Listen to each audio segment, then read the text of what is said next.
যেমন নাকি উনি ওনার বক্তব্য শেষে বলেছেন যে বাঘের বাচ্চা বাঘ হয়। মৌলানা আব্দুল হামিদ রহমানি উনি কাউরি ওনার পরিচয়ের দরকার নাই, ইন্টারন্যাশনাল একজন বক্তা ছিলেন, আল্লাহ ওনাকে বেহেশতবাসী করুক। ওনার অনেক অবদান, উনি বলতে গেলে উর্দু ভাষার বিশ্বের একটি সেরা বক্তা ছিলেন। উনারই ছেলে মাশাআল্লাহ এখন আন্তর্জাতিক বক্তা मौलाना फजीलतुल शेख मोहम्मद रहमानी मदानी साहब। मैं अभी शेख मोहम्मद रहमानी मदनी हफीज़ुल्लाह से गुजारिश करूँगा कि आप स्टेज पर आए और अपनी तकरीर पेश करें। उन्हीं बर्तमान जुगेर जे मुसलमानेर अधोपतन, যে অবস্থা, যে পরিস্থিতি, যে তুচ্ছতা, সেই সম্পর্কে উনি আলোচনা করবেন। আর তার চেয়ে কি করে বাঁচা যায়, তার সমাধান কি, বিস্তারিত আলোচনা করবেন। আপনারা শুনেন এবং উপকৃত হন। আসসালামু আলাইকুম ওয়া রাহমাতুল্লাহি ওয়া বারাকাতুহু। বিসমিল্লাহির রহমানির রহিম। আলহামদুলিল্লাহি রাব্বিল আলামিন ওয়াস সালাতু ওয়াস সালামু আলা রাসূলিহিল কারীম محمد وعلى آله وأصحابه أجمعين أما بعد أعوذ بالله من الشيطان الرجيم بسم الله الرحمن الرحيم إن الله لا يغير ما بقوم حتى يغيروا ما بأنفسهم وإذا أراد الله بقوم سوءا فلا مرد له وما لهم من دون الله من وال وقال الله تبارك وتعالى وما أصابكم من مصيبة فبما كسبت أيديكم ويعفو عن كثير۔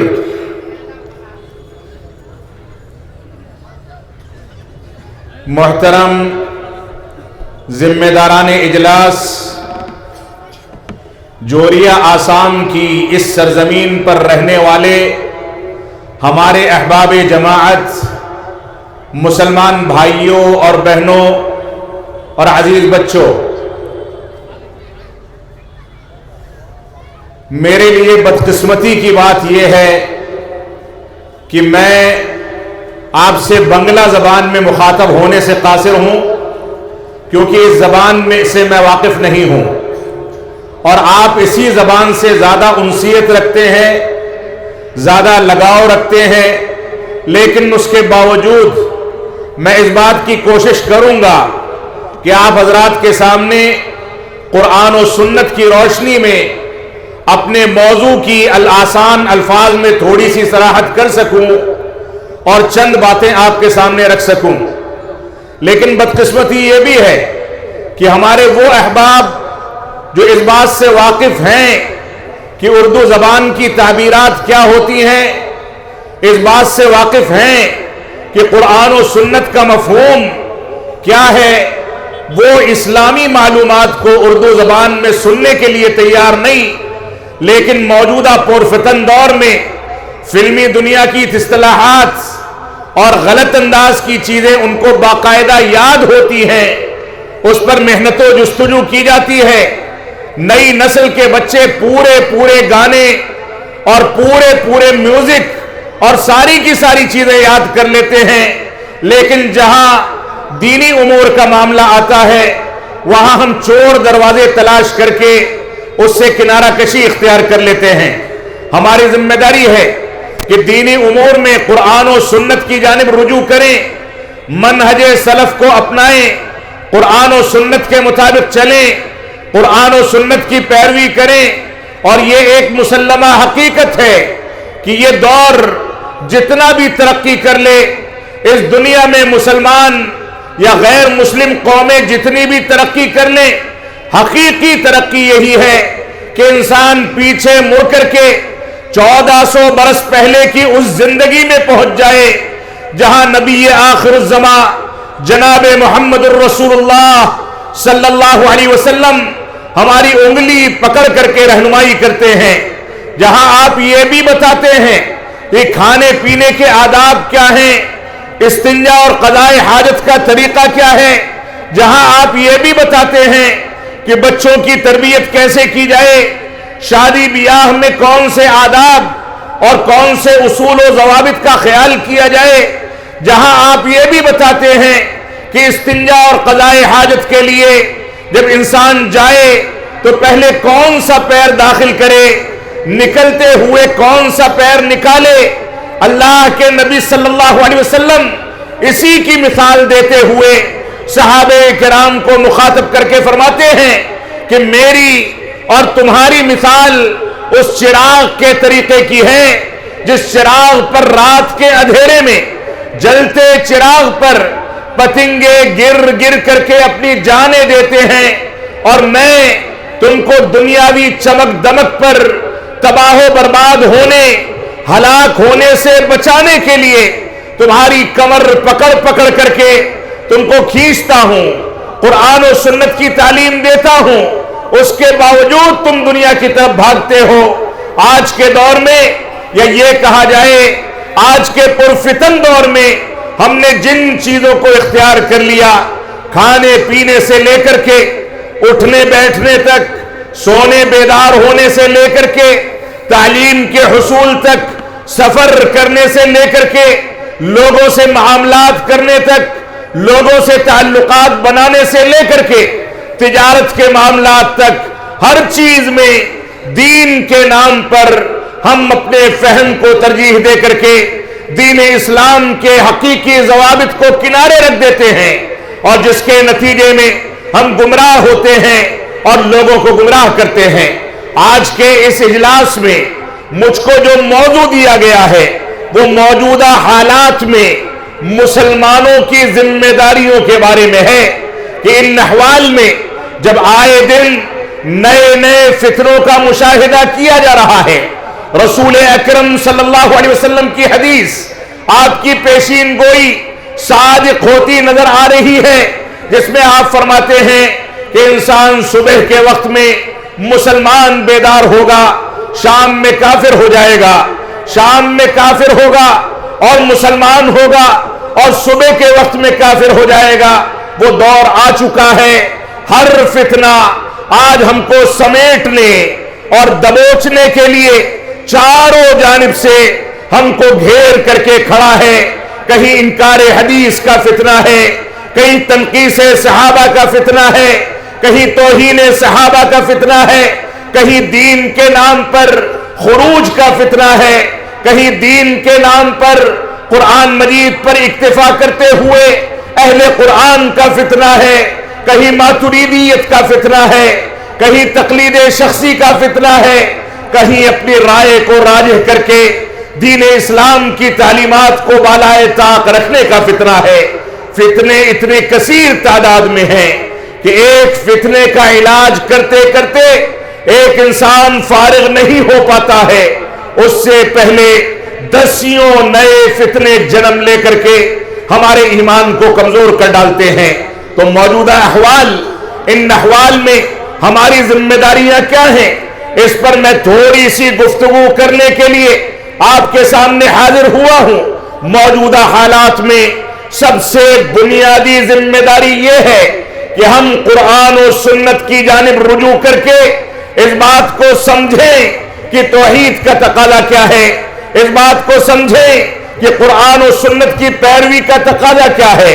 इस बात को समझें कि इत्तिबाए रसूल का मफहूम क्या है, इस बात को समझें कि सहाबे किराम की अज़मत क्या है, इस बात को समझें कि उलमाए किराम का मकाम क्या है, इस बात को समझें कि कुरान और सुन्नत के तकाजे क्या है, दलील को कैसे लिया जाए, फतवे कैसे दिए जाए, किस अंदाज से जिंदगी गुजारी जाए, किस अंदाज से लोगों से मामलात किए जाए, हलाल और हराम की तमीज कैसे की जाए। तो बुनियादी तौर से हमारी एक बुनियादी जिम्मेदारी मौजूदा अहवाल में यह है कि हम कुरान और सुन्नत के उन दलाइल पर गौर व तदब्बुर करें जिन दलाइल में कुरान और हदीस के अंदर तौहीद और उसके तकाज़ों का मुकम्मल खुलासा जिक्र कर दिया गया। आज के दौर में ये इत्तिहाम लगाया जाए, ये बात कही जाए कि अहले हदीस हजरात और इस जमात को मानने वाले हमेशा तौहीद और सुन्नत की बात करते हैं, लेकिन ये एक मुसल्लमा हकीकत है कि तौहीद और सुन्नत वो हथियार हैं जिनको ले करके चलने के बाद हमको साफ और शफाफ तालीमात की रोशनी में जिंदगी गुजारने का मौका मिलता है। इंसान रात रात भर क़यामुल लैल का एहतिमाम कर ले, तहज्जुद पढ़ ले, रात रात भर अपनी पेशानियां रगड़ ले, दिनों रात रब्बे कायनात के रास्ते में सदकात व खैरात कर दे, लेकिन अगर उसकी तौहीद सही सालिम नहीं है तो उसके अमाल राएगा जाएंगे। अल्लाह रब्बुल आलमीन ने रसूल अकरम सल्लल्लाहु अलैहि वसल्लम को मुखातब करके फरमाया, लइन अशरकता लयहबतन्न अमलुक व लतकूनन्न मिनल खासिरीन। ए अल्लाह के नबी सल्लल्लाहु अलैहि वसल्लम, अगर आप भी रब्बे कायनात के साथ किसी को शरीक ठहराएंगे, उसकी रुबूबियत में, उसकी उलूहियत में, उसके अस्मा व सिफात में, और उसके नतीजे में लयहबतन्न अमलुक, तो आपके सारे के सारे अमाल तबाह बर्बाद कर दिए जाएंगे। वलतकूनन्न मिनल खासिरीन, और आप खसारा उठाने वालों में से हो जाएंगे। तो ये तौहीद वो बुनियाद है जिस बुनियाद पर उस पौधे को उगाया जाता है, जिस पौधे की शाखों में इबादात के फल फलते हैं, जिस पौधे की शाखों में फुरुआत की सिंचाई होती है, जिस बुनियाद के ऊपर पूरे इस्लाम को सजाया जाता है। अगर बुनियाद में और जड़ में किसी अंदाज का वायरस या किसी अंदाज का खलल रह गया तो यकीनन पौधे से उगने वाले फल, उस पे उगने वाली टहनियां, उस पे उगने वाले पत्ते और हरियाली, इसके अंदर कहीं ना कहीं खलल और कमजोरी वाक़ई होगी। लिहाजा मौजूदा हालात में मुसलमानों की बुनियादी जिम्मेदारी यह है कि मुसलमान तौहीद के तकाज़ों को समझ करके चले, चाहे वो तौहीद रुबूबियत हो, यानी इस बात का इकरार करना कि अल्लाह रब्बुल आलमीन अपने अफ़आल में तने तन्हा है, उसका कोई शरीक नहीं, उसके अफ़आल में उसका कोई शरीक नहीं हो सकता। सिर्फ वही शिफायाबी देने वाला, वही बलाओं को टालने वाला, वही मुश्किलात को दूर करने वाला, वही बिगड़ी को बनाने वाला, वही रास्तों को खोलने वाला, वही तिजारत को उठाने वाला, वही दुनिया में इज्जत व वक़ार देने वाला, वही इज्जत व वक़ार दे करके हुकूमतें अता करने वाला, वही कुर्सियां और मनासिब से नवाजने वाला, अगर वो न चाहे तो इंसान न इज्जत कमा सकता है, न आल औलाद हो सकती है, न वक़ार पा सकता है, न दुनिया में तरक्की कर सकता है, न दुनिया के अंदर वो आराम के साथ अपने लिए तरक्की के रास्ते खोल सकता है। तो रब्बे कायनात अपने अफ़आल में तन्हा है। दुनिया की कोई भी बीमारी हो, न किसी सज्जादा नशीन, न किसी वली, न किसी कदर वाले, न किसी मुरीद, और न किसी की कोई तावीज, न कब्रों की जियारत, न कब्रों का तवाफ, न कब्रों पर चादरें और फूल चढ़ाना, ये सारी की सारी चीजें काम आने वाली नहीं है। वही रब्बे कायनात शिफायाबी देने वाला है, जो बसा औकात करोड़ों रुपए खर्च होने के बावजूद इंसान को शिफा नहीं मिलती, और बसा औकात 1 रुपए की टैबलेट से इंसान चंगा होकर के बिस्तर को छोड़ देता है। ये रब्बे कायनात के हुक्म से होता है। तो मुसलमानों की बुनियादी जिम्मेदारी यह है कि मुसलमान रुबूबियत पर गौर व तदब्बुर करे, अल्लाह रब्बुल आलमीन को उसके अफ़आल में तन्हा और यकता समझे, और शिर्क रुबूबियत से दूरी इख्तियार करके अल्लाह रब्बुल आलमीन के अफ़आल में, अल्लाह रब्बुल आलमीन के अमाल में, अल्लाह रब्बुल आलमीन के इख्तियारात में उसका किसी को शरीक न ठहराएं। आज मुसलमानों में बेशुमार मुसलमान ऐसे हैं जो गैरुल्लाह पर इत्माद और तवक्कुल करके रब्बे कायनात के इख्तियारात को गैरुल्लाह की जानिब मोड़ देते हैं। कितने लोग ऐसे हैं जो मुश्किल कुशा बगदाद में तलाश करते हैं, निजामुद्दीन में तलाश करते हैं, अजमेर में तलाश करते हैं, जबकि मुश्किल कुशा और हाजत रवा सिर्फ रब्बे कायनात है, उसका कोई शरीक नहीं। तो अल्लाह रब्बुल आलमीन को उसके अफ़आल में तन्हा और यकता समझना और शिर्के रुबूबियत के तमाम अनासिर से तौबा करके खालिस तौहीद की जिंदगी इख्तियार करना, ये मुसलमानों की पहली जिम्मेदारी है।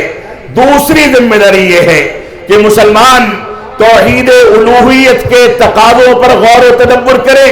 सिर्फ और सिर्फ रब्ब कायनात की इबादत को अंजाम दें, अल्लाह रब्बुल आलमीन के आगे झुकें, उसी के आगे रुकू करें, उसी के आगे सजदा करें, उसी से दुआएं करें, उसी के घर का तवाफ करें, उसी के आगे नमाजें अदा करें, उसी को मुश्किल कुशा समझें, उसी को हाजत रवा समझें और उसके अलावा किसी की जानिब इन चीजों को फेरा न जाए। लिहाजा इंसान रब्ब कायनात को उसकी इबादत में तन्हा और यफ्ता समझे और शिर्क उलूहियत से अपने आप को महफूज रखे। ये मौजूदा दौर का एक बुनियादी तकाजा है। अल्लाह रब्बुल आलमीन ने फरमाया, वमा युमिनु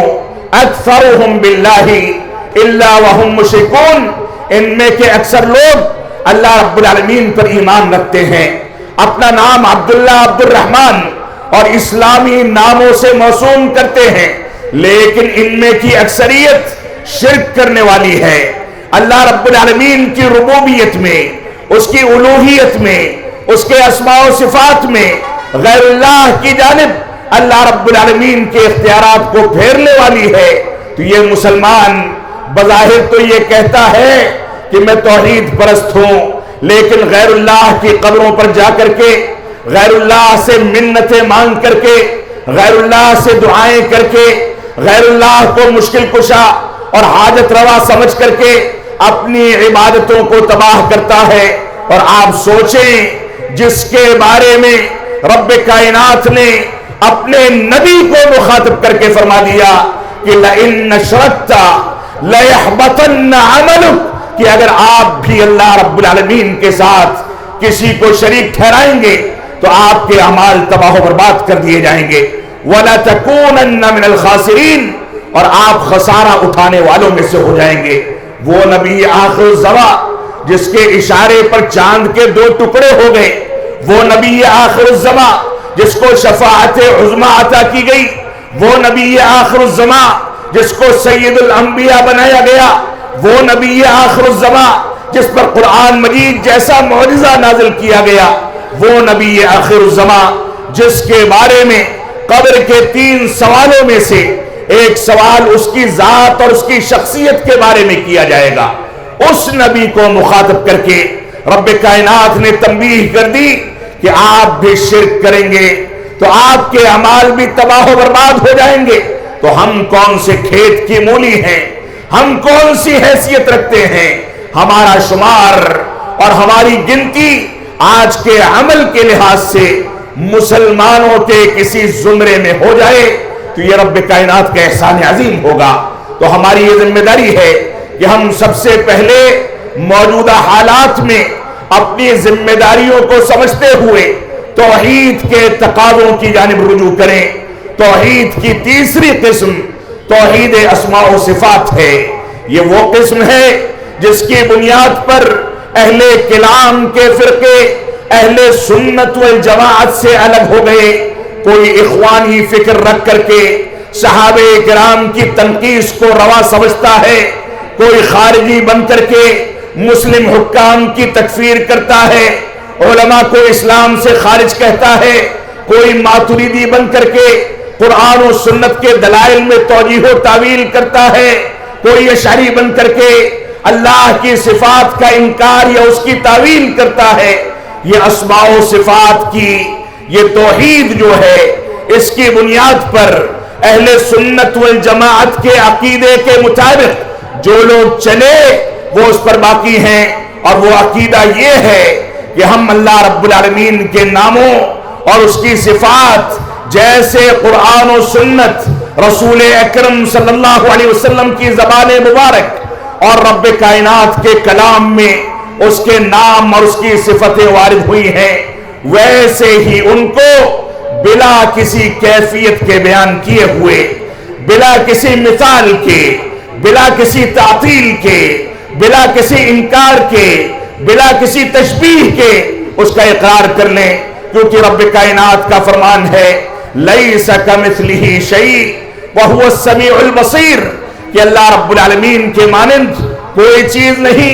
और वो सुनने और देखने वाला है। ये हजरत इंसान یہ ہم سارے کے سارے لوگ سنتے بھی ہیں،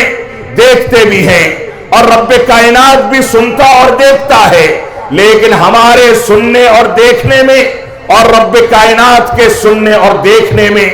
زمین و آسمان کا فرق ہے۔ ہمارے کان کے سامنے دو لوگ ایک ساتھ بولنے لگے، ہم کو غصہ آ جائے گا، بات سمجھ میں نہیں آئے گی، آڑ کے پیچھے کوئی کام ہو رہا ہے، ہم اس کو دیکھ نہیں سکتے، لیکن رب کائنات اپنی شان کے مطابق دیکھتا بھی ہے، سنتا بھی ہے، سب کی گہار کو سنتا ہے، سب کی دعا کو سنتا ہے۔ ایک ساتھ کروڑوں لوگ اس کو پکارتے ہیں، ان سب کی دعاؤں کو قبول کرتا ہے، ان کے مفاہیم کو سمجھتا ہے، اور ان کی دعاؤں کی اور ان کی التجاؤں کی تکمیل کرتا ہے۔ یہ رب کائنات کی شان ہے۔ تو اسماء و صفات کے باب میں اہل کلام نے تشبیہ و تعطیل، تمثیل اور اسی طریقے سے کیفیت بیان کر کے جو غلط اسلوب اختیار کر لیا، اس اسلوب سے دوری اختیار کرنا یہ ہماری بنیادی ذمہ داری ہے۔ تو مسلمانوں کی موجودہ حالات میں سب سے بنیادی ذمہ داری یہ ہے کہ توحید کی ان تینوں قسموں کو لے کر کے چلیں، اور علماء اسلام نے توحید کی ایک چوتھی قسم بھی ذکر کی ہے، وہ توحید اتباع ہے، یعنی رسول اکرم صلی اللہ علیہ وسلم کی اتباع۔ آپ نے جو کچھ کہہ دیا اس کے مطابق انسان چلے، جن چیزوں کا حکم دے دیا ان چیزوں کو اپنا لے، جن چیزوں سے روک دیا ان چیزوں سے رک جائے، جس عبادت کا جس کیفیت میں، جس اسلوب میں، جس طریقے پر انجام دینے کا حکم دیا اسی طریقے پر ان عبادات کو انجام دے۔ تو رسول اکرم صلی اللہ علیہ وسلم کی اتباع میں کسی کی شرکت یہ رب کائنات کو ناقابل برداشت ہے۔ اللہ کے نبی صلی اللہ علیہ وسلم نے بحیثیت اشارے کے ہم کو جو کچھ حکم دے دیا، رب کائنات اس کے بارے میں واضح اعلان فرماتا ہے، وَمَا يَنْطِقُ عَنِ الْهَوَىٰ إِنْ هُوَ إِلَّا وَحْيٌ يُوحَىٰ، کہ آپ جو کچھ فرماتے ہیں اپنی خواہشات سے نہیں فرماتے، جو کچھ کہتے ہیں یہ رب کائنات کا نازل کردہ ہے۔ آپ کی حدیثیں ہوں وہ بھی رب کائنات کی مرضی کے مطابق نازل کی گئیں، رب کائنات کی آیتیں اور قرآن مجید کی صورتیں ہوں یہ بھی رب کائنات کے حکم سے نازل کی گئی۔ یہ ایک گاڑی کے دو پہیے ہیں، اگر قرآن کو لے کر کے چلنے کا کوئی دعویٰ کرتا ہے، حدیث رسول سے دوری اختیار کرتا ہے، تو اللہ کی قسم وہ گمراہ ہے، گمراہ ہے، گمراہ ہے۔ کیونکہ اللہ کے نبی صلی اللہ علیہ وسلم پر جب پہلی وحی کا نزول ہوا، اللہ رب العالمین نے جبریل امین کو بھیجا اور کہا کہ جا کر کے میرے پیارے حبیب کے اوپر قرآن کی پہلی آیت یا پہلی سورت کا نزول کیا جائے۔ جبریل امین نے آپ کے سینے کو دبایا اور کہا اقرا بسم ربک الذی خلق، آپ پڑھیے اس رب کے نام سے جس نے آپ کو پیدا کیا ہے۔ اسی موقع سے جب پہلی آیت کریمہ کا نزول اقرا بسم ربک الذی خلق کی شکل میں ہوتا ہے، تو وہیں پر رسول اکرم صلی اللہ علیہ وسلم فرماتے ہیں ما انا بقاری، میں قاری نہیں ہوں، میں پڑھا لکھا نہیں ہوں، کیا پڑھوں؟ پھر سے جبریل امین ان کو حکم دیتے ہیں اور سینے کو دباتے ہیں اور کہتے ہیں اقرا بسم ربک الذی خلق، اور اس کے بعد بقیہ آیتوں کا نزول ہوتا ہے۔ یہ توحید کی تعلیم تھی، یہ تعلیم کے حصول کی تلقین تھی جو رب کائنات نے اہل اسلام پر، مسلمانوں پر سب سے پہلے نازل فرمائی۔ تو یہ دو اٹھنے والے چشمے جو غار حرا کی پر نور فضا سے ایک ساتھ پھوٹے تھے، ایک جانب صدائیں بلند کی گئیں اقرا بسم ربک الذی خلق، اور دوسری جانب ما انا بقاری کے ذریعے ان دونوں سنگموں کو، ایک گاڑی کے دو پہیوں کو، ایک ترازو کے دو پنڈروں کو ایک ساتھ لے کر کے رب کائنات نے چلنے کا حکم دیا۔ یہ حدیث رسول کا مقام ہے۔ تو کوئی شخص یہ دعویٰ کرے کہ میں حدیث رسول کو نہیں مانتا، قرآن مجید میرے لیے کافی ہے، اللہ کی قسم وہ گمراہ ہے۔ اللہ کے نبی صلی اللہ علیہ وسلم کا فرمان ہے، الا انی اوتیت القرآن ومثلہ معہ، صحیح حدیث ہے، فرماتے ہیں اے لوگوں سن لو کہ مجھ کو قرآن مجید دیا گیا ہے، ومثلہ معہ، اور قرآن مجید جیسی ایک چیز اور دی گئی ہے جو حدیث رسول ہے۔ یہ دونوں کی دونوں چیزیں ایک ساتھ چلیں گی، اور یہ ایک مسلمہ حقیقت ہے۔ اہل سنت والجماعت کا اس بات پر اجماع ہے کہ جو مقام حجت کے لحاظ سے قرآن مجید کا ہے، بعین ہی وہی مقام حجت پکڑنے کے لحاظ سے حدیث رسول کا ہے۔ آپ کو قرآن مجید میں یہ حکم تو مل جائے گا کہ نمازیں ادا کرو، یہ حکم تو مل جائے گا کہ فلاں عبادات کو انجام دو، یہ حکم تو مل جائے گا کہ فلاں کاموں کو انجام دو، لیکن اس کی تفاصیل، اس کی ڈیٹیل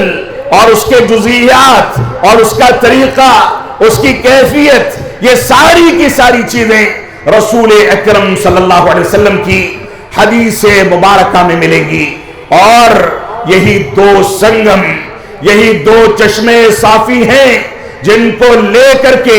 اگر مسلمان چلے گا تو یقیناً کامیاب ہوگا، ورنہ وہ کامیاب نہیں ہو سکتا۔ اور ان دونوں کی دونوں چیزوں کے بارے میں ہماری ایک تیسری ذمہ داری یہ ہے کہ ہم اس بات کو سمجھیں کہ قرآن و حدیث کو اس کے ظاہری مفہوم پر سمجھ لینا کافی نہیں ہے۔ صرف یہ بتا دینا کہ سورت نمبر، آیت نمبر اتنا ہے، حدیث کی رقم اور نمبر اتنا ہے، یہ بتا دینا کافی نہیں ہے۔ یہ موجودہ دور کا ایک فیشن ہے، نیا فتنہ ہے کہ بڑے آرام کے ساتھ سورت کا، آیت کا نمبر، حدیث کا نمبر بتا کر کے لوگوں کا اعتماد حاصل کرنے کی کوشش کی جاتی ہے، لیکن منہج سلف، صحابہ کرام کی شروح و تفسیرات کا دور دور تک ان چیزوں سے واسطہ نہیں ہوتا۔ ہماری ایک بنیادی ذمہ داری یہ ہے کہ جہاں قرآن کو اپنائیں، حدیث کو اپنائیں، وہیں ان دونوں کے دونوں چشمے صافی کو، ان دونوں کے دونوں مصادر کو فہم سلف صالحین کے مطابق لے کر کے چلیں۔ اللہ کے نبی صلی اللہ علیہ وسلم نے صحابہ کرام کی تربیت کیسے کی، صحابہ کرام نے ان چیزوں کو عملی طور پر کیسے اپنایا، ان چیزوں کی کون سی شروحات پیش کی، یہ ساری کی ساری تفاصیل صحابہ کرام کے اقوال اور سلف صالحین کی شروحات کے اندر منحصر ہے۔ اگر کوئی شخص یہ کہتا ہے کہ میں محض قرآن و حدیث پر عمل کر کے اس کے ظاہری مفہوم کو لے کر کے کامیابی حاصل کر لوں گا، تو معاف فرمائیں گے،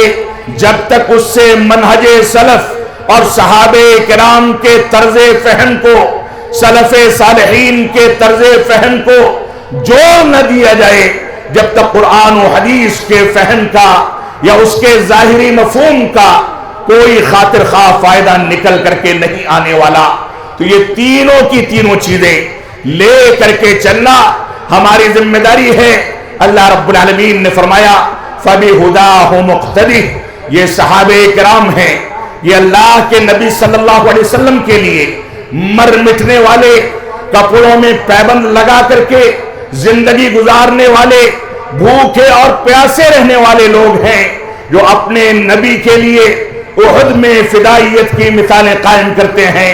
یہ وہ صحابہ کرام ہیں جو اپنے نبی کے اوپر ذرہ برابر آنچ آ جائے تو اپنے بچوں کو، اپنی بیویوں کو، اپنے مال و دولت کو، اپنی جائیداد کو، اپنے مال و متاع کو قربان کر کے رکھ دیتے ہیں ان صحابہ کرام کو، کیونکہ خود رسول اکرم صلی اللہ علیہ وسلم نے تربیت دی ہے، آپ کی ان لوگوں کی رہنمائی کی ہے، ان کو چلنا سکھایا ہے، ان کو سونا اور جاگنا سکھایا ہے، ان کو سکھایا ہے کہ دین کی بنیادیں کیا ہیں، ان کو بتایا ہے کہ توحید کی تعلیم کے تقاضے کیا ہیں، ان کو بتایا ہے کہ اتباع رسول کا مفہوم کیا ہے، ان کو بتایا ہے کہ قرآن مجید کے حقوق کیا ہیں، ان کو بتایا ہے اور علم دیا ہے اور سکھایا ہے کہ اتباع رسول کا مفہوم کیا ہے۔ اسی وجہ سے رب کائنات نے فرمایا فَبِهُدَاهُ مُقْتَدِهْ، ان لوگوں نے جس طریقے پر ہدایت اختیار کر لی اسی طریقے کو اختیار کرو گے تو اس دنیا میں اور آخرت میں کامیاب ہوگے۔ تو یہ تین بنیادی چیزیں ہیں۔ تمہید لمبی ہو گئی لیکن باتیں اہم ہیں۔ ہمارے مسلمان بھائیوں کو ان چیزوں کو لے کر کے چلنا ہوگا۔ قرآن مجید کی تعلیمات، سنت رسول کی شروحات و تفسیرات اور قرآن و سنت کو صحابہ کرام اور سلف صالحین یعنی صحابہ کرام کے بعد تابعین، تبع تابعین کے فہم پر لے کر کے، علماء محدثین کے فہم پر لے کر کے، اسلاف امت کے علماء کرام کے فہم پر لے کر کے چلنا، یہ ہماری بنیادی ذمہ داری ہے۔ تو آئیے ہم اس بات کا عزم کریں کہ اس مجلس سے اٹھتے اٹھتے ہم اس بات کو یقینی بنائیں گے کہ تقلید شخصی کی بنیادوں پر ہم قرآن و سنت کو نظر انداز نہیں کریں گے۔ ہم اس بات کو یقینی بنائیں گے کہ صحابہ کرام کی تنقیص کرنے والے، صحابہ کرام کی توہین کرنے والے، خلافت و ملوکیت کے بہانے سے صحابہ کرام پر انگلیاں اٹھانے والے یہ ہماری صفوں کے شہوار نہیں بن سکتے۔ ہم ان کو باہر کا راستہ دکھائیں گے، نہ ان کے ساتھ اٹھے بیٹھیں گے، نہ ان کے ساتھ صحبت اختیار کریں گے، نہ ان سے قربت اختیار کریں گے، نہ ان سے معاملات کریں گے، نہ ان سے قربت اختیار کریں گے، نہ دوستی کریں گے، کوئی بھی چیز، کوئی بھی معاملہ ان سے انجام نہیں دیں گے۔ یہ ہماری بنیادی ذمہ داری ہے۔ اللہ رب العالمین ہم کو ان باتوں کی توفیق عطا فرمائے۔ میں نے سورۃ الرعد کی ایک آیت کریمہ آپ کے سامنے ابتدا میں تلاوت کی، اس میں رب کائنات نے واضح کر دیا ان اللہ لا یغیر ما بقوم حتی یغیروا ما بانفسہم واذا اراد اللہ بقوم سوءا فلا مرد لہ وما لهم من دون اللہ من وال۔ اللہ رب العالمین نے فرمایا کہ اللہ رب العالمین کسی قوم کی حالت اس وقت تک نہیں بدلتا جب تک وہ قوم اپنے دل کی حالت کو بدلنے کی ذمہ داری نہ اٹھا لے، اپنے منہج کو اس کی اصلاح کرنے کی ذمہ داری نہ اٹھا لے، بذات خود اس بات کا عزم نہ کر لے کہ وہ قوم قرآن و سنت کے مطابق اپنی زندگی کو ڈھالے گی۔ نمازیں چھوڑتی تھی تو مسجدوں کو آباد کرے گی، صلاۃ فجر میں سوتی تھی تو صلاۃ فجر میں بیدار ہو کر کے مسجدوں میں باجماعت نماز ادا کرے گی۔ اگر کوئی قوم اپنے اندر اتنی تبدیلی پیدا نہیں کر سکتی کہ قرآن و سنت کے دلائل کے باوجود خواتین کے ساتھ بہتر سلوک کرے، بیڑی سگریٹ کو چھوڑ دے، جھوٹ بولنا چھوڑ دے، غلط بیانی چھوڑ دے، قرآن و سنت کی مخالفت چھوڑ دے، قرآن و سنت سے دوری چھوڑ دے، صحابہ کرام کی تنقیص چھوڑ دے، صحابہ کرام کی توہین چھوڑ دے، تو گویا اس قوم نے اپنے اندر تبدیلی نہیں پیدا کی۔ تو اللہ رب العالمین نے فرمایا ان اللہ لا یغیر ما بقوم حتی یغیروا ما بانفسہم واذا اراد اللہ بقوم سوءا فلا مرد لہ وما لهم من دون اللہ من وال۔ اللہ رب العالمین نے فرمایا اللہ رب العالمین کسی قوم کی حالت اس وقت تک نہیں بدلتا جب تک وہ قوم اپنی حالت اور اپنے دل کو خود بدلنے کی ذمہ داری نہ اٹھا لے۔ اور اس کے بعد فرمایا وَإِذَا أَرَادَ اللَّهُ بِقَوْمٍ سُوءًا فَلَا مَرَدَّ لَهُ، اگر رب کائنات کسی کے بارے میں برائی کا ارادہ کر لے تو اللہ کے علاوہ اس برائی کو کوئی ٹال نہیں سکتا۔ وَمَا لَهُم مِّن دُونِ اللَّهِ مِن وَالٍ، اور اللہ رب العالمین کے علاوہ بگڑی کو بنانے والا اور برائیوں کو اچھائیوں میں تبدیل کرنے والا کوئی نہیں ہے۔ ہماری ذمہ داری ہے کہ ہم قرآن و سنت کے مطابق اپنی زندگی کو ڈھالیں۔ مسلمان یہ سمجھ کر کے بیٹھا ہے کہ ہم اہل توحید میں سے ہیں تو بڑے آرام کے ساتھ جنت میں پہنچ جائیں گے۔ مسلمان یہ سمجھ کر کے بیٹھا ہے کہ ہم نے رب کائنات کو اپنا رب تسلیم کر لیا، ہم کچھ بھی کرتے رہیں، جھوٹ بولیں، شرک کریں، خیانت کریں، جھوٹ بول کر کے کاروبار کریں، بیڑی سگریٹ پیتے رہیں، خواتین کے ساتھ برا سلوک کریں، کوئی بھی اسلوب اختیار کریں، رب کائنات کا تعاون اور اس کی نصرت ہمارے ساتھ ہوگی؟ ہرگز نہیں، یہ ہماری خام خیالی ہے۔ رب کائنات نے اس آیت کریمہ میں واضح کر دیا کہ جب تک تم اپنی زندگی میں انقلاب کی گنجائش نہیں رکھتے، جب تک تم اپنی زندگی میں اصلاح کی کوشش نہیں کرتے، جب تک رب کائنات بھی اختیار کے باوجود تمہاری اصلاح نہیں فرمائے گا، کیونکہ اس کا یہ نظام ہے، انسان جو بوتا ہے اسی کو کاٹتا ہے، انسان جو کرتا ہے اسی کا پھل ملتا ہے۔ انسان حرام خوری کے لیے کوششیں کرے گا، حرام خور ہو جائے گا۔ انسان بے نمازی بن کر کے زندگی گزارے گا، کافروں میں شمار ہونے کے قریب چلا جائے گا،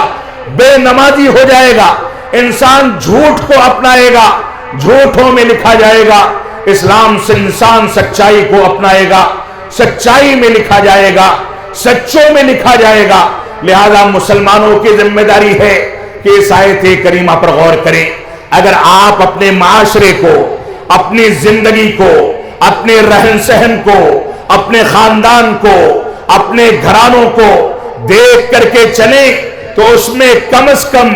3-4 ایسے عناصر ہیں جن سے 24 گھنٹے ہمارا واسطہ پڑتا ہے۔ اگر ایک گاڑی کے 2 پہیے ہیں تو ایک پہیہ مرد ہے اور دوسری پہیہ یہ عورت ہے۔ اگر انسان، ایک مرد یہ سوچتا ہے اس عورت کو بیاہ کر کے لا کر کے اپنے خاندان کی خادمہ بنا کر کے غلامی کی زندگی دے دی جائے، اس کو نمازوں کی آزادی نہ دی جائے، عبادات کی آزادی نہ دی جائے، اس کے ساتھ برا سلوک کیا جائے، اس کے ساتھ گالی گلوچ کیا جائے اور بچوں کی اسلامی تربیت نہ کی جائے، تو معاف فرمائیں گے ہمارے معاشرے کی تباہی کا ایک بنیادی سبب یہ بھی ہے کہ ہم نے خواتین کو کوئی دوسری مخلوق بنا کر کے اس روئے زمین پر اتنا کمزور کر دیا کہ ہم اس کا جواب رب کائنات کے ہاں دینے کی پوزیشن میں نہیں ہے۔ جبکہ اللہ کے نبی صلی اللہ علیہ وسلم نے فرمایا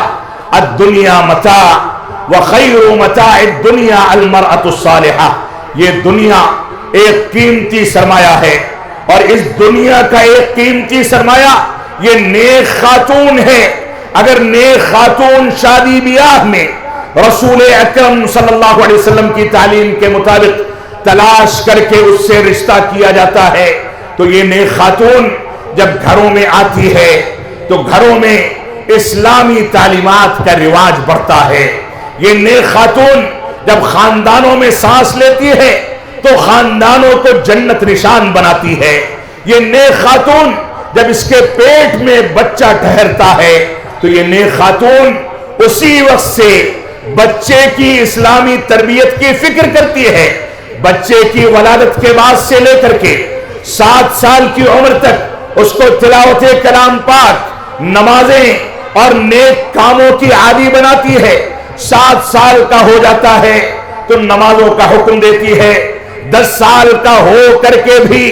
تربیت قبول نہیں کرتا تو اس کو سزا دی جاتی ہے۔ بچے کو نمازی اور پرہیزگار بنانے کا جو کردار ان ماؤں نے ادا کیا ہے وہ ان کے باپ اور مرد حضرات ادا نہیں کر سکتے۔ آپ دیکھیں اسی وجہ سے قرآن مجید نے سورۃ الرجال کا نزول نہیں کیا، لیکن سورۃ النساء قرآن مجید کے اندر موجود ہے۔ قرآن مجید میں خواتین کے مستقل احکامات ذکر کیے گئے۔ قرآن مجید کے اندر قرآن و سنت کی پیروی کرنے میں جو کردار خواتین کا بتایا گیا ہے وہ کردار، اور بالخصوص بچوں کی اسلامی تربیت کے بارے میں جو کردار خواتین کا رہا ہے وہ مردوں کا نہیں رہا۔ اللہ کے نبی صلی اللہ علیہ وسلم کی مبارک زندگی دیکھ لیں. آپ کی والدہ کی وفات کے بعد آپ کو جن خواتین نے دودھ پلایا، جنہوں نے تربیت کی، وہ پوری کی پوری داستان سیرت رسول کے اندر موجود ہے. اللہ کے نبی صلی اللہ علیہ وسلم کی تربیت میں، صحابہ کرام کی تربیت میں، محدثین کی تربیت میں، علماء کرام کی تربیت میں، کم از کم دودھ پلانے اور بچپنے کی تربیت میں جو کردار ان خواتین کا رہا ہے،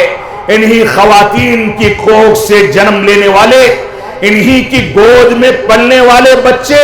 کبھی ابو بکر صدیق کے نام سے جانے جاتے ہیں، کبھی عمر بن خطاب کے نام سے جانے جاتے ہیں، کبھی عثمان غنی کے نام سے ان کی سخاوت کے واقعات بیان کیے جاتے ہیں، کبھی علی بن نبی طالب کے نام سے ان کی بہادری کے قصے بیان کیے جاتے ہیں، اور کبھی محدثین، علماء کرام،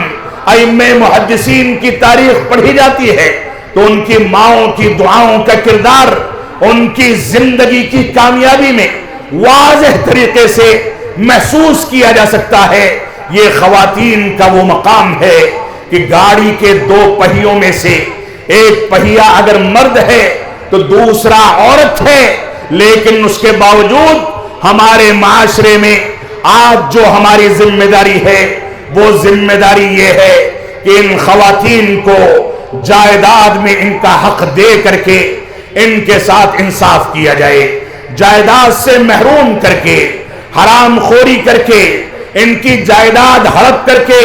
اپنے بچوں کی پرورش کا سامان تیار کیا جائے،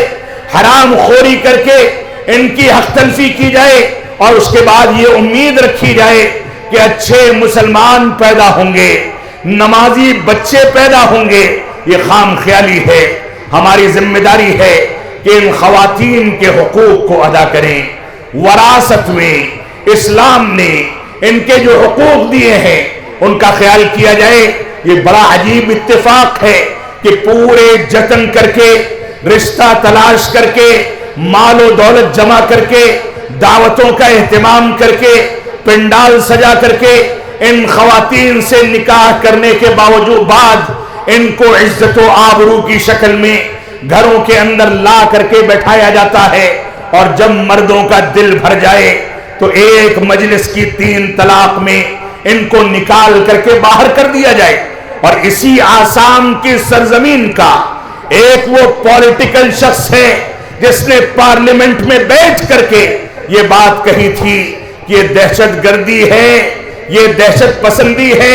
کہ ایک مجلس کی 3 طلاق کو ایک شمار کیا جائے. یہ سلفیوں کا موقف یہ غلط ہے، جبکہ حقیقت میں امن پسندی یہی ہے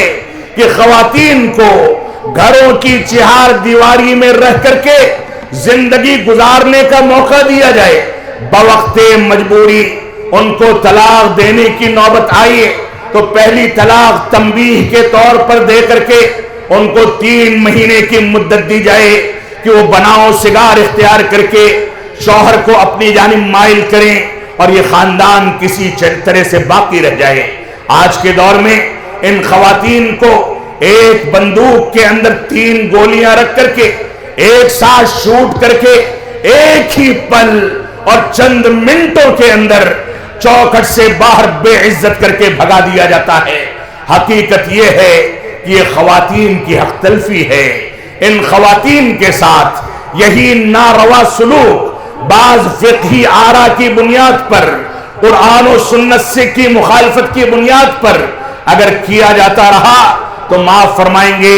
ایک صالح معاشرے کی تشکیل عمل میں نہیں آ پائے گی. تو ہماری یہ ذمہ داری ہے کہ ہم اپنے معاشرے کو تبدیل کریں. اپنے خاندانوں پر ہم جب غور و تدبر کرتے ہیں تو مرد حضرات کی تربیت کا معاملہ اور ان کی آمدنی کے مسائل، ان کے رہن سہن کے مسائل، ان کا اٹھنا بیٹھنا، ان کی صحبتیں، ان کے معاملات، ان کی تجارت، ان کے کاروبار، ان کے اسفار، ان کے لین دین، ان ساری کی ساری چیزوں میں ہم کہیں نہ کہیں یہ خلل پاتے ہیں کہ حلال و حرام میں تمیز نہ کر کے وہ اپنی کمائی میں حرام کی آمیزش کر کے उस लुक़मे को अपने मुंह से अपने पेट में उतारता है। अल्लाह के नबी सल्लल्लाहु अलैहि वसल्लम का फरमान है, सही मुस्लिम की रिवायत है कि एक इंसान परागंदा बाल, मैले कुचैले कपड़े और लंबे सफर से थका मांदा आता है, अपने महल्ले में दाखिल होकर के अपनी मस्जिद में जाता है और मस्जिद में जाकर के हाथ को उठा लेता है, कहता है अल्लाहुम्मा अल्लाहुम्मा, ए रब्बे कायनात मेरी दुआ को कबूल फरमा ले, ए रब्बे कायनात मेरी दुआ को कबूल फरमा ले। अल्लाह के नबी सल्लल्लाहु अलैहि वसल्लम कहते हैं फअन्ना युस्तजाबु ज़ालिक, उसकी दुआ कैसे कबूल की जाए। मअकलुहु हराम व मशरबुहु हराम व गुज़िया बिल हराम, उसका खाना भी हराम का है, उसका पीना भी हराम का है और उसकी परवरिश भी हराम के जरिए से होती है। तो कौन सी बुनियादों पर उसकी दुआएं कबूल की जाएंगी, इस बात को समझ लें। हमारे मर्द हजरात बिलखुसूस समझ लें, हमारी खवातीन इस चीज को एहसास जिम्मेदारी के साथ अपने मर्दों को मजबूर करके इस बात पर आमादा करें कि हम नमक रोटी खा लेंगे, लेकिन हराम की कमाई की आमेजिश हमारी कमाई में दाखिल हो जाए, इस बात को गवारा नहीं करेंगे। हमारी ये जिम्मेदारी है कि हम हलाल पर इत्तिफा करें, हराम से दूरी इख्तियार करें। मालो दौलत की चाहत है तो मेहनतो जुस्तजू कीजिए, कारोबार कीजिए, फनों को इख्तियार कीजिए, महारत हासिल कीजिए और अपनी मेहनत की बुनियाद पर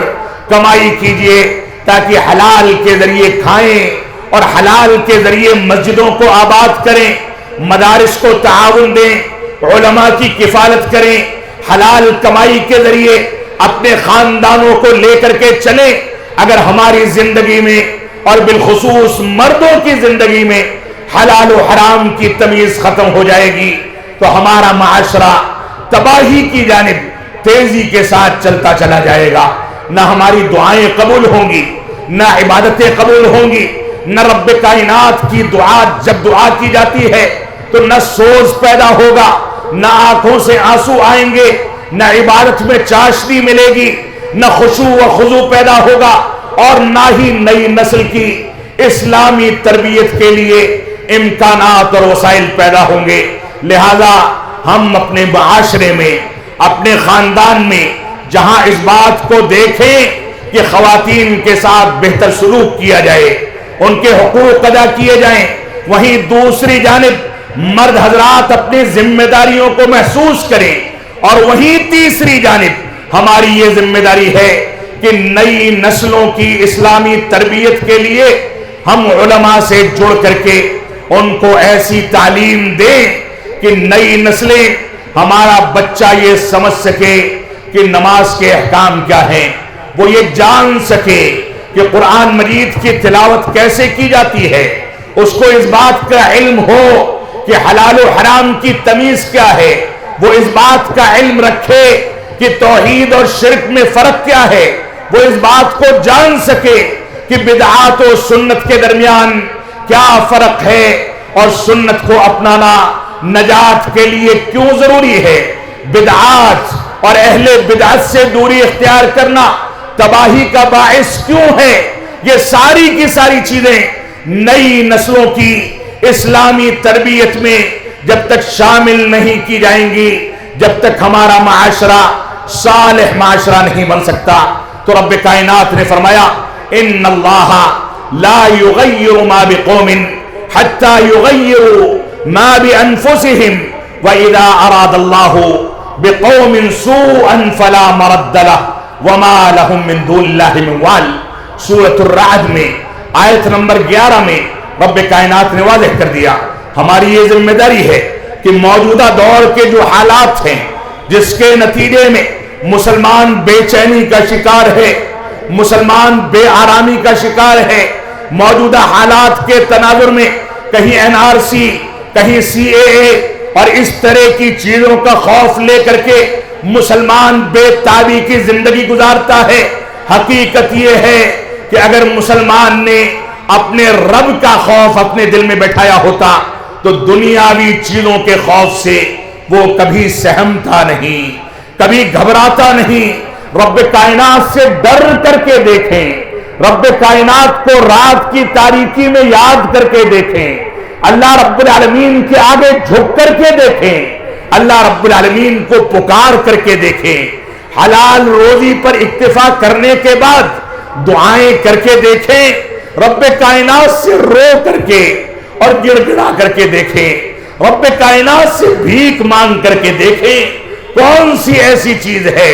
जिसको रब्बे कायनात अता करने वाला नहीं है। ये दुनियावी खौफ अपने दिलों से निकाल दें, रब्बे कायनात के हो जाएं, रब्बे कायनात आपका हो जाएगा। रब्बे कायनात के हो जाएं, रब्बे कायनात आपका ताउन करेगा। अल्लाह रब्बुल आलमीन का फरमान है, इन तंसुरुल्लाह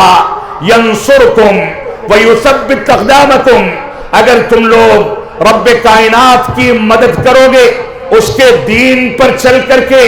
उसके अहकामात को अपना करके, यंसुरकुम, तो रब्बे कायनात तुम्हारी मदद करेगा। व युसब्बित अक़दामकुम, और तुम्हारे कदमों को, तुम्हारी हिम्मत को, तुम्हारी पॉलिसी को हर जगह इस्तेहकाम और मजबूती अता फरमाएगा। लिहाजा दुनियावी खौफ को छोड़ें, रब्बे कायनात के डर के साए में जिंदगी गुजारें, अल्लाह रब्बुल आलमीन के हो जाएं, रब्बे कायनात आपका हो जाएगा। अल्लाह रब्बुल आलमीन ने फरमाया सूरे बकरा के अंदर, वलनबलुवन्नकुम बिशैइन मिनल खौफी वल जूई व नक्सिन मिनल अम्वाली वल अनफुसी वस्सबरात वबश्शिरिस साबिरीन अल्लज़ीना इज़ा असाबतहुम मुसीबा क़ालू इन्ना लिल्लाहि व इन्ना इलैहि राजिऊन उलाइका अलैहिम सलवातुम मिन रब्बिहिम व रहमह व उलाइका हुमुल मुहतदून। अल्लाह रब्बुल आलमीन ने फरमाया कि हम इनको अनकरीब आजमाएंगे, खौफ के जरिए, डर के जरिए, भूख के जरिए, और इनको खाने पीने का सामान से इनको महरूम करके, व नक्सिम मिनल अम्वाल, ये मालो दौलत के नक्स के जरिए, उसकी कमी के जरिए आजमाए जाएंगे। इनकी जानें हलाक होंगी, उसके जरिए से आजमाए जाएंगे। इनके पास फलों की, खाने पीने के सामानों की कमी होगी, उसके जरिए से आजमाए जाएंगे। रब्बे कायनात ने फरमा दिया, वबश्शिरिस साबिरीन, ऐसे मौके से जब खौफ लाहिक हो जाए, खाने पीने की तंगी हो, इंसान डर की जिंदगी गुजार रहा हो, बेचैनी का आलम हो, खाने पीने का सामान ना हो, भूख से इंसान परेशान हो, खौफ लाहिक हो, ऐसी सूरत में सब्र करने वालों को अल्लाह रब्बुल आलमीन ने बशारत दे दी। फरमाया वबश्शिरिस साबिरीन, सब्र करने वालों के लिए बशारत है। अल्लज़ीना इज़ा असाबतहुम मुसीबा, इन सब्र करने वालों पर जब कोई मुसीबत लाहिक होती है, डर की जिंदगी इनके पास से गुजरती है, इनके ऊपर बेचैनी का आलम होता है, भूख होती है, तंगी होती है, मालो दौलत से महरूम कर दिए जाते हैं, ऐसी सूरत में जब इनके ऊपर कोई मुसीबत आती है तो ऐसी सूरत में ये कहते हैं इन्ना लिल्लाहि व इन्ना इलैहि राजिऊन, हम अल्लाह के लिए हैं और हम अल्लाह की जानिब लौटाए जाएंगे। आज के दौर में आपको नाश्ता भी मिलता है, खाना भी मिलता है, साफ और शफाफ पानी भी मिलता है, पीने के लिए दूध भी मिलता है, खाने के लिए बेहतरीन ग़िज़ाएं मिलती हैं। आप 1400 साल पहले चले जाएं, पलट करके अपने असलाफ की सीरत को देखें। अम्मा आयशा फरमाती हैं कि हमारे घर में एक बार चांद देखते थे, फिर से चांद देखते थे, फिर से चांद देखते थे, हमारे घर में चूल्हा नहीं जलता था। सहाबे किराम ने पूछा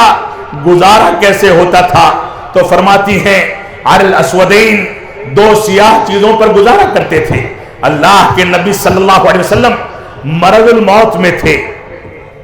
जाकरी का आलम था, कमजोरी का आलम था, न खुद उठ सकते थे, न बैठ सकते थे, न चल सकते थे, न सहारे के बगैर मस्जिद नबी में तशरीफ ले जा सकते थे। उस आलम में आयशा सिद्दीका रज़ियल्लाहु तआला फरमाती हैं कि हमारी घरों की ताकों के अंदर थोड़ा बहुत गेहूं जौ पड़ा रहता था, लेकिन कुछ नहीं था। पड़ोस में एक यहूदी रहता था। यहूदी को अल्लाह के नबी सल्लल्लाहु अलैहि वसल्लम की एक ज़िरह गिरवी रख करके 2 सा जौ लिया गया ताकि अल्लाह के नबी सल्लल्लाहु अलैहि वसल्लम के लिए खाने पीने का इंतजाम किया जाए।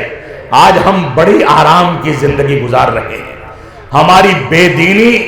दीन से दूरी के नतीजे में हमारे ऊपर खौफ जरूर लाहिक है, लेकिन किसी चीज की कमी नहीं है। मस्जिदों में कोई दरवाजों पर खड़ा नहीं होता कि अगर आप नमाज पढ़ेंगे तो जान से मार दिए जाएंगे। उसके बावजूद मुसलमान बड़े आराम की नींदें नमाजें छोड़ करके पूरी करता है।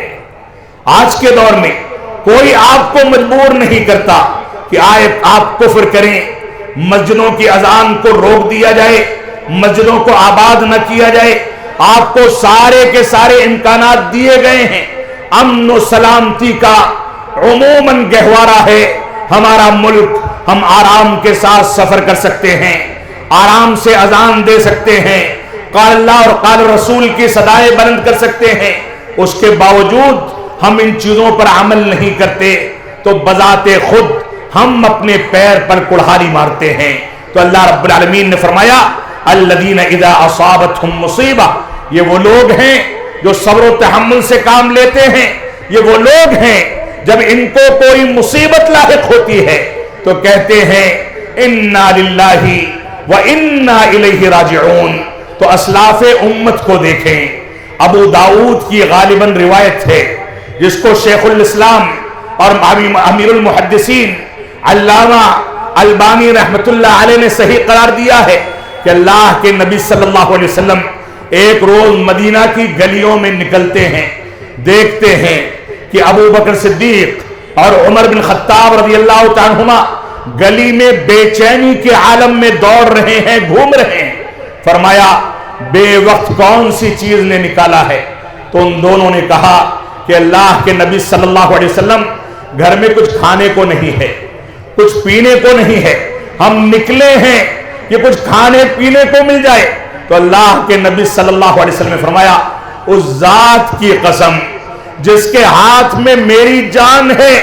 मुझको भी उसी भूख और प्यास ने निकाला है, मैं भी उसी के नतीजे में निकला हूं और निकल करके तलाश करता हूं। चलो रब्बे कायनात वसाइल पैदा करने वाला है। और उसके बाद निकले, एक सहाबी रसूल के घर गए और वहां बैठ करके खाना तनावुल किया और उसके बाद फरमाया सुम्मा लतुसअलुन्ना यौमइज़िन अनिन नईम, तुमसे इन नेमतों के बारे में कयामत के दिन सवाल किया जाएगा। ये सूरत हाल थी जवाबदही के तसव्वुर की, ये सूरत हाल थी हलाल और हराम की तमीज की, ये सूरत हाल थी शुक्रगुजारी की। और आज के दौर में मुसलमान जो चाहे करे, जितनी आसानियां हो, उसके बावजूद नाशुक्रेपन का ये आलम है कि मुसलमान रब्बे कायनात की इबादत का हक अदा करने को तैयार नहीं है। तो अल्लाह रब्बुल आलमीन ने फरमाया ये वो लोग हैं जब इनको कोई मुसीबत लाहिक होती है तो कहते हैं इन्ना लिल्लाही व इन्ना इलैहि राजिऊन, हम रब्बे कायनात के हैं और उसी की जानिब लौटाए जाएंगे। अल्लाह रब्बुल आलमीन ने आगे बशारत देकर के फरमाया उलाइका अलैहिम सलवातुम मिर रब्बिहिम व रहमा, इन लोगों पर अल्लाह रब्बुल आलमीन की नवाजिशें और रहमतें नाजिल होती हैं, रहमतें नाजिल होती हैं। व उलाइका हुमुल मुहतदून, और यही सब्र करने वाले, मुसीबतों पर सब्र व तहम्मुल से काम लेने वाले, रब्बे कायनात की जानिब रुजू करने वाले, यही दर हकीकत हिदायत याफ्ता है। अल्लाह रब्बुल आलमीन हमको भी इन्हीं लोगों में से बनाए। एक आयत करीमा इब्तिदा में और आपके सामने तिलावत की गई थी। अल्लाह रब्बुल आलमीन ने सूरे शूरा में इरशाद फरमाया वमा असाबकुम मिन मुसीबतिन फबिमा कसबत ऐदीकुम व यअफू अन कसीर। ए लोगों सुन लो, तुमको जो कुछ मुश्किलात लाहिक होती हैं ये तुम्हारे अपने करतूतों का नतीजा है। रब्बे कायनात ने तुमको इस बात की जमानत दे दी कि जो सलाते फजर बाजमाअत अदा करेगा,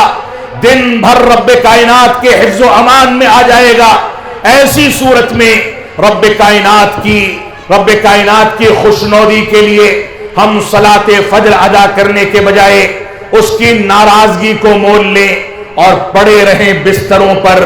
न किसी ने मजबूर किया हो, न कोई शरई उज़्र हो,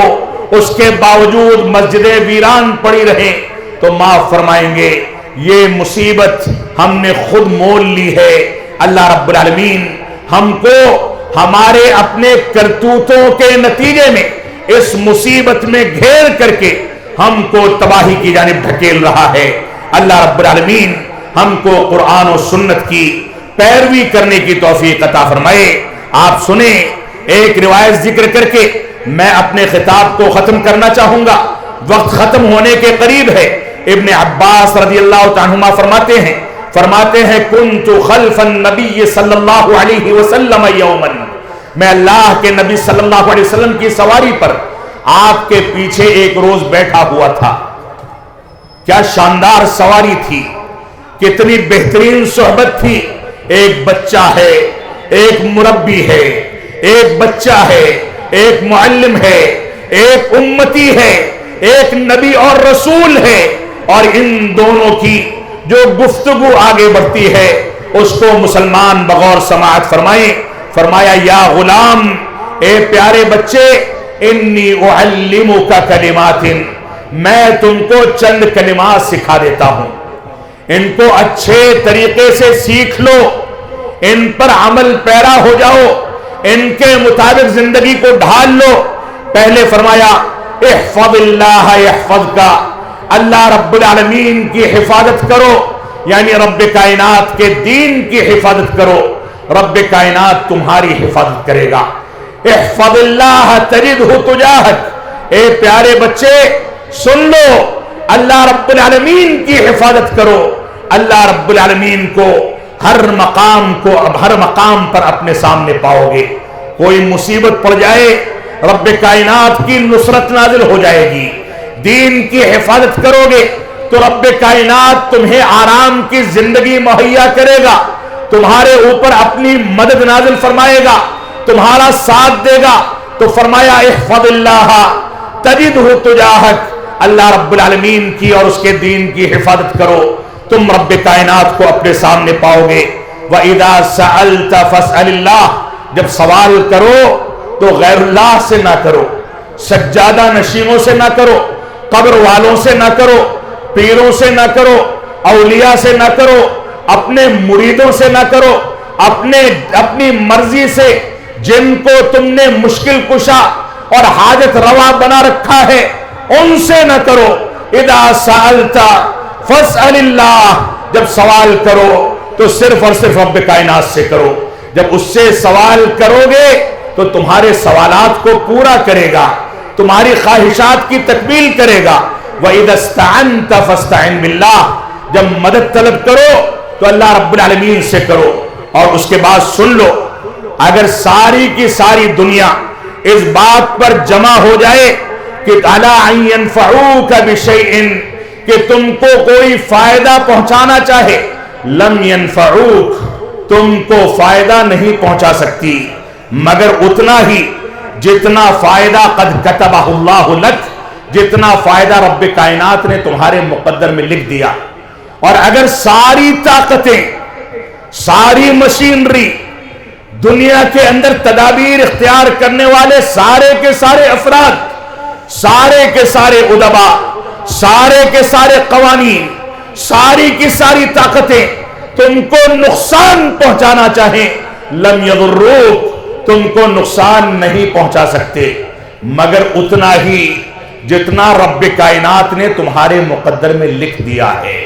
ये हमारा एतकाद है, ये हमारा अकीदा है, ये हमारा यकीन है, ये हमारा तवक्कुल है। अगर हम मुसलमान हैं तो रब्बे कायनात के अलावा बकिया चीजों का खौफ अपने दिलों से निकाल दें और इस्लाहे माशरा में मुसलमानों की सबसे बुनियादी जिम्मेदारी यह है कि मुसलमान तौहीद व सुन्नत और दीन की तमाम तालीमात, मनहज सलफ, कुरान और सुन्नत के तमाम तकाज़ों को लेकर के دین اسلام کے مکمل ڈھانچے کو لے کر کے اس دنیا کے اندر چلیں تاکہ وہ اس معاشرے کو پاکیزہ بنا سکیں۔ اللہ رب العالمین کا فرمان ہے یا ایھا الذین آمنوا ادخلوا فی السلم کافہ، اے ایمان والو اسلام میں مکمل طریقے سے داخل ہو جاؤ۔ ولا تتبعوا خطوات الشیطان، اور شیطان کے ہتھ کنڈوں کی پیروی نہ کرو۔ انہ لکم عدو مبین، یہ شیطان تمہارا کھلا دشمن ہے۔ اسی شیطان نے تمہارے جد امجد کو بہکا کر کے ان کے تن سے کپڑوں کو اتروا کر کے سب سے پہلا فتنہ کھڑا کیا تھا۔ یہی شیطان آج تم کو بہکاتا ہے کہ صحابہ کرام معصوم نہیں تھے لہذا وہ غلطی کر سکتے ہیں، ان کی تنقیص پر آمادہ کرتا ہے، تنقیص کرنے والوں کے ساتھ لا کر کے کھڑا کرتا ہے۔ یہی شیطان تم کو توحید کے بیچ میں شرکیات کو داخل کر کے شبہات میں مبتلا کر کے شرک کے لیے آمادہ کرتا ہے۔ یہی شیطان تم کو بدعات کو مزین کر کے دین کی شکل میں تمہارے سامنے پیش کر کے بدعتی بناتا ہے، اور رب کائنات کو کے غضب کو تم لوگ مول لے لیتے ہو۔ لہذا شیطان رجیم کے ہتھ کنڈوں سے اپنے آپ کو بچاؤ اور اسلام میں مکمل طریقے سے داخل ہو جاؤ۔ اسلام میں مکمل طریقے سے داخل ہونے کا معنی یہ نہیں ہے کہ جب ہماری آنکھ کھل جائے تب ہم نماز پڑھ لیں، جب ہماری مرضی ہو تب حلال و حرام میں تمیز کر لی جائے۔ اسلام میں داخل ہونے کا معنی یہ ہے کہ ہم اسلام کی تمام تعلیمات پر چلیں، بیڑی سگریٹ کو چھوڑیں، نشہ آور چیزوں کو چھوڑیں، عورتوں کے ساتھ غلط سلوک کو چھوڑیں، بچوں کے ساتھ عدل و انصاف کریں، ناانصافی اور ظلم و جور کو چھوڑیں، جھوٹ کو چھوڑیں، زبان اور شرمگاہ کے غلط اور ناجائز استعمال کو چھوڑیں، ہر اس چیز سے توبہ کریں جو چیزیں قرآن و سنت کے خلاف ہیں۔ ہماری ذمہ داری ہے کہ اسلام میں مکمل طریقے سے داخل ہونے کے لیے اسلام کے ایک ایک جزیے کو لے کر کے سمجھیں، عقائد کو سمجھیں، معاملات کو سمجھیں، احکامات کو سمجھیں، اخلاقیات کو سمجھیں، فروعات کو سمجھیں، واجبات کو سمجھیں، نوافل کو سمجھیں، لین دین کو سمجھیں، تجارت کو سمجھیں، معاملات کو سمجھیں، سلوک کو سمجھیں، رشتہ داریوں کے قیام کے حقوق کو سمجھیں، ہر چیز کو سمجھ کر کے چلیں۔ آج بڑا آسان ہے، ایک مسلمان تہجد گزار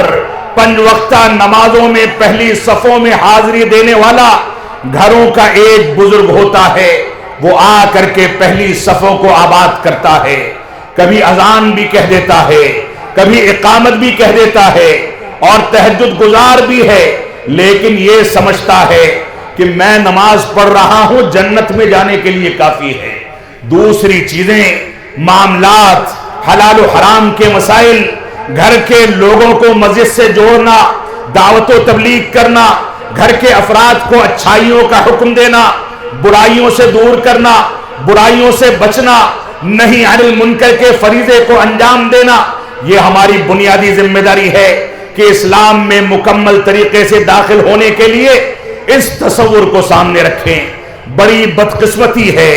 اور بڑے افسوس کا مقام ہے کہ آج کے دور میں صلح کلی کی پالیسی کو سامنے رکھ کر کے بعض علماء کرام بھی صرف امر بالمعروف پر اکتفا کر کے نہی عن المنکر کو بالائے طاق رکھ کر کے اپنی زندگی گزار رہے ہیں۔ اللہ کی قسم، جب تک امر بالمعروف کے ساتھ نہی عن المنکر کے فریضے کی انجام دہی نہیں کی گئی، جب تک ہمارا دین مکمل نہیں ہو سکتا۔ بلکہ آج کے دور میں نہی عن المنکر کا فریضہ امر بالمعروف سے زیادہ اہمیت رکھتا ہے، کیونکہ منکرات پھیلتے چلے جا رہے ہیں۔ اللہ رب العالمین ہم کو اس تصور کو سامنے لے کر کے معاشرے کی اصلاح کرنے کی توفیق عطا فرمائے۔ ہم جب تک جئیں تب تک اسلام پر جئیں، جب ہمارا خاتمہ ہو تو ایمان پر ہو۔ وصلی اللہ علی نبینا محمد وعلی آلہ وصحبہ وسلم۔ والسلام علیکم ورحمۃ اللہ وبرکاتہ.